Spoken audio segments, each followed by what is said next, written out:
Hi guys, இந்த vlogோட ஸ்டார்டிங்ல நான் ஷாப்பிங் பண்ண ட்ரெஸ்ஸோட ஹால் தான் பார்க்க போறோம். எங்க ஷாப்பிங் பண்ண அப்படின்னா அன்லிமிட்டெட். எவ்வளோ பில்லு வந்துச்சு அப்படின்னு பார்த்தீங்கன்னா ஒன்லி 2000. அன்எக்ஸ்பெக்டடா சீப்பா குவாலிட்டியான ஐட்டம் கிடைச்சிச்சு. என்னென்னு பார்க்கலாமா? ஃபர்ஸ்ட் காட்ட போற ட்ரெஸ் என்னன்னா ஒரு ஷர்ட்டு.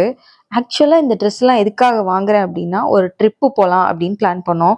ட்ரிப் வந்து எப்பயோ பிளான் பண்ணியாச்சு. ஆனால் ட்ரெஸ் வாங்கினது என்னமோ ட்ரிப்பு போகிறதுக்கு நாள் தான். அதனால ஃபுல்லாமே வெஸ்டர்ன் வியர் மட்டும்தான் இருக்கும். ஒன்லி ஷர்ட்டு, டிஷர்ட்ஸ், பேண்ட் அந்த மாதிரி வாங்கலான்னு தான் ஐடியாவோட போனேன். ஸோ 2 ஷர்ட் வாங்கிட்டேன். இந்த மாதிரி லாங் பேண்ட் வாங்கணும்னு ஐடியாவே கிடையாது ஃபர்ஸ்ட்டு. ஆனால் அங்கே போய் பார்க்கும்போது 250 தான் இருந்துச்சு இந்த பேண்ட்டு. ரொம்ப சாஃப்ட்டு, அது மாதிரி நல்ல குவாலிட்டியாக இருந்துச்சு. அதனால இது மாதிரி இன்னொரு பேண்ட்டு வாங்கிடலான்னு சொல்லிட்டு இதுவும் நல்லா இருந்துச்சு. செம்ம கலர்ஃபுல். இந்த மாதிரி சாஃப்டான பேண்ட் வந்து அமேசானில் நிறைய கிடைக்கும். நானுமே வாங்கியிருக்கேன். ஆனால் அதோட ரேட்லாம் பார்த்தீங்கன்னா 400 ப்ளஸ் தான் இருந்துச்சு. அதெல்லாம் கம்பேர் பண்ணும்போது இதோட ரேட்டு ரொம்ப கம்மி. நெக்ஸ்ட் பார்த்தீங்கன்னா ஒரு கார்கோ பேண்ட்டு. இது ஒண்ணுதான் கஷ்டப்பட்டு வாங்கினேன்னு சொல்லணும். கார்கோ பேண்ட் வாங்கலான்னு தான் போனேன். ஆனா என்னோட சைஸை தவிர மத்த எல்லா சைஸ்லயும் அழகழகா கார்கோ பேண்ட் இருந்துச்சு. சுத்தி முத்தி தேடினதுல இந்த ஒரே ஒரு கார்கோ பேண்ட் தான் என்னோட சைஸ்க்கு ஃபிட் ஆச்சு. இந்த பேண்டோட ரேட் 800.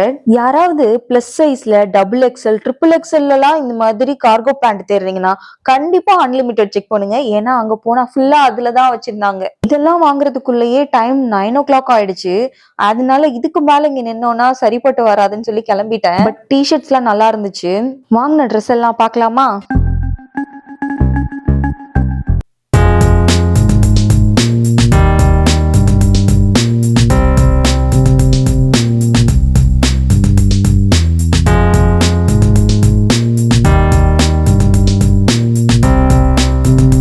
பண்ண ஸ்டார்ட் பண்ணலாமா?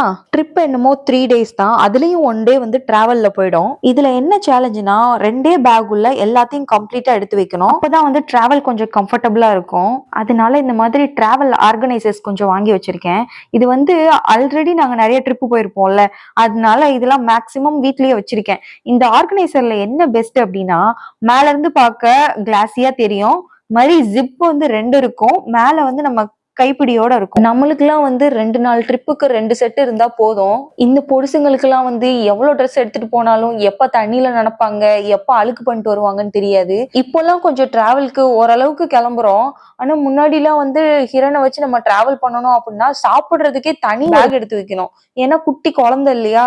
அப்போ அவனுக்கு எதை கிண்டி கொடுக்கறதுக்கு, அப்புறம் பால் ஆத்துறதுக்கு அந்த பவுடர்ஸ், அதுக்கு 2 டம்ளரு, அப்புறம் ஒரு ஃபிளாஸ்க்கு, 2-3 ஃப்ரூட்ஸ் பயங்கரமா எடுத்து வைக்கணும். இதெல்லாம் எப்படி இருக்கு அப்படின்னா ஒரு வீட்டையே சுருட்டி 2-3 பேகுல அடைச்சு நம்ம கொண்டு போகணும். ஏன்னா நம்ம வந்து குட்டி பசங்களை மெயின்டைன் பண்றதுக்கு எல்லாமே தேவைப்படும். அந்த டேஸ் எல்லாம் கம்பேர் பண்ணும்போது இது கொஞ்சம் பரவாயில்ல அப்படின்னு நம்ம மனசை தேத்திக்கலாம். ட்ரிப்பு போலான்ற ஒரு ஹாப்பினஸை விட இவ்வளவு வேலையும் பார்க்க வேண்டியது இருக்கேன்னு நினைக்கும் போது ரொம்ப கஷ்டமா இருக்கு. இதுல என்ன அப்படின்னா இப்ப நாளைக்கு ட்ரிப்பு போறோம் இல்லையா, இன்னும் ஒரு 4-5 ட்ரெஸ் இங்க காஞ்சிட்டு இருக்கு. அதையும் எடுத்து நாளைக்கு காலையில தான் பேக் பண்ணணும். இந்த பேக் இருக்கு இல்லையா, ப்ளூ கலர் மதர்லி பேக், இது ரொம்ப யூஸ்ஃபுல்லான பேக். ஹிரன் பிறந்தப்போ நாங்க வாங்கினோம். இதுல என்னென்ன ஃபீச்சர்ஸ் இருக்குன்னு பாத்தீங்கன்னா பின்னாடி வந்து நம்ம டயப்பர் எல்லாம் ஆக்சஸ் பண்றதுக்கு அடியில இருக்க திங்ஸ் வெளியே எடுத்துக்கலாம். அது மாதிரி பின்னாடி ஓப்பன் பண்ணிக்கலாம். ஜிப்ஸ் இருக்கும். முன்னாடி வந்து இந்த ஃபாயில்ஸோட நம்ம இப்போ ஃபீடிங் பாட்டில்ஸ் எல்லாம் வச்சிருப்போம் இல்லையா, அது ஆறாம இருக்கிறதுக்காக உள்ள ஃபாயில் எல்லாம் கொடுத்துருப்பாங்க. குழந்தையா இருக்கும்போது நம்ம டிஷ்யூஸ் அப்புறம் பிப்ஸ் எல்லாம் யூஸ் பண்ணுவோம்ல, அதுக்காகவே இந்த ஹோல்டர் கொடுத்துருப்பாங்க. நம்ம உள்ள அந்த ரோல் வச்சிட்டோம்னா வெளியில இருந்து அப்படி நம்ம எடுத்தோம்னா ஆக்சஸ் பண்ணிக்கலாம். இந்த பேக்கோட மேல இருக்கிற ஜிப் பாத்தீங்கன்னா ஃபிஷ்ஷோட மவுத் மாதிரி இருக்கும். இதுதான் வந்து இதோட பிளஸ்ஸே. ஏன்னா எவ்வளோ உள்ள வச்சு ஸ்டஃப் பண்ணாலும் இதை வந்து மேல வச்சு க்ளோஸ் பண்ணிடலாம். இந்த பேகுக்கு உள்ளேயுமே வந்து 2-3 பேக்கெட்ஸ், பவுச்சஸ் எல்லாம் நிறைய கொடுத்துருப்பாங்க. நமக்கு ரொம்ப யூஸ்ஃபுல்லா இருக்கும். அது மாதிரி பின்னாடி ஒரு ஜிப் எல்லாம் கொடுத்துருப்பாங்க. அந்த ஜிப் வந்து நம்மளோட போனு, மணி எல்லாமே வச்சுக்கலாம். யாராவது நியூ மதரா இருந்தாங்கன்னா கண்டிப்பா அவங்களுக்கு இந்த கிஃப்ட் வாங்கி கொடுத்தா அவங்களுக்கு ரொம்ப யூஸ்ஃபுல்லா இருக்கும். இவ்வளவு பெரிய மூட்டையில நம்மளோட அந்த டாய்லெட்ரிஸ் அப்புறம் கொஞ்சம் மேக்கப் ஐட்டம்ஸ் இதெல்லாம் வந்து உள்ள போட்டோம்னா ஃபுல்லா கிளம்ஸி ஆயிடும். அதுக்காக தனித்தனி பவுச்சு. இப்பயாவது பேக்கிங் முடிஞ்சான்னு கேட்டீங்கன்னா கண்டிப்பா முடியல, இன்னும் இருக்கு. எனக்கு தெரிஞ்சு இந்த பேக்கிங் எல்லாம் முடியறதுக்குள்ள விடிஞ்சிரும்னு நினைக்கிறேன். இந்த வீடியோ உங்களுக்கு பிடிச்சிருந்துச்சுன்னா மறக்காம சப்ஸ்கிரைப் பண்ணிருங்க.